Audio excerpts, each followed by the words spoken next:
शुरुआत में जब दुनिया बिल्कुल नई थी, ईडन नाम का एक खूबसूरत बगीचा था। यह सबसे रंग बिरंगे फूलों, सबसे रसीले फलों और सबसे चहचहाते पक्षियों से भरा हुआ था। इस बगीचे में भगवान ने पहले दो लोगों आदम और हव्वा को बनाया। बगीचे में जीवन, खेल और आनंद के कभी न खत्म होने वाले दिन जैसा था।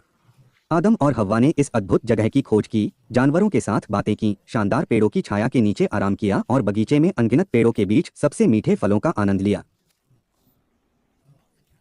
अच्छे और बुरे के ज्ञान का पेड़ बाहर खड़ा था।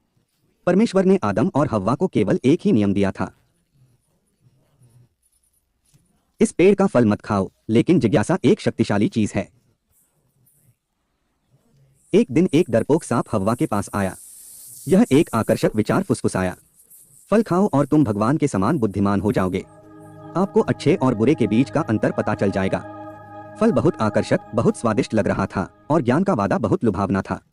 ईव ने हाथ बढ़ाया, फल उठाया और काट लिया। उसने कुछ एडम को दिया, जिसने भी खाया। लेकिन जैसे ही उन्होंने फल का स्वाद चखा, उनकी आंखें एक ऐसे तरीके से खुल गईं जिसकी उन्होंने उम्मीद नहीं की थी। उन्होंने चीजों को अलग तरह से देखा और महसूस किया कि उन्होंने ईश्वर की अवज्ञा की है। उन्हें डर और शर्मिंदगी महसूस हुई, ऐसी भावनाएं जो उन्होंने बगीचे के आनंद में कभी नहीं देखी थीं। जब परमेश्वर को पता चला कि उन्होंने क्या किया है, तो वह उनकी अवज्ञा से बहुत दुखी हुआ। परिणाम स्पष्ट था, वे अब अदन में नहीं रह सकते थे। गार्डन छोड़ना कठिन था।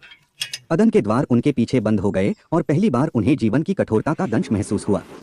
ईडन के बाहर दुनिया उबड़-खाबड़ और जंगली थी। आदम और हव्वा को शुरू से ही सब कुछ सीखना पड़ा, भोजन कैसे उगाना है, आश्रय कैसे बनाना है और तत्वों से कैसे बचना है। जीवन अब आनंददायक खोजों की श्रृंखला नहीं, बल्कि अस्तित्व के लिए संघर्ष था। इस नई दुनिया में उन्होंने जीवन के पूर्ण स्पेक्ट्रम, खुशी और दुख, सफलता और विफलता, जन्म और मृत्यु का अनुभव किया। वे माता पिता बन गए, ऐसे बच्चों का पालन पोषण करना जिनका आगे चलकर पूरे देश में अपना परिवार फैलेगा। अपनी यात्रा के माध्यम से एडम और ईव ने अपनी ताकत और लचीलेपन की खोज की। उन्होंने बढ़ती बुद्धिमत्ता के साथ प्रत्येक चुनौती का सामना किया, अनुकूलन करना सीखा, अधिक गहराई से प्यार करना और जीवन के क्षणभंगुर क्षणों को संजोना सीखा। उन्होंने अपने बच्चों को ईडन की कहानियां, अच्छे विकल्प चुनने और अपने कार्यों के परिणामों के साथ जीने का महत्व सिखाया। देखने के लिए धन्यवाद। अगले साहसिक कार्य में मिलते हैं।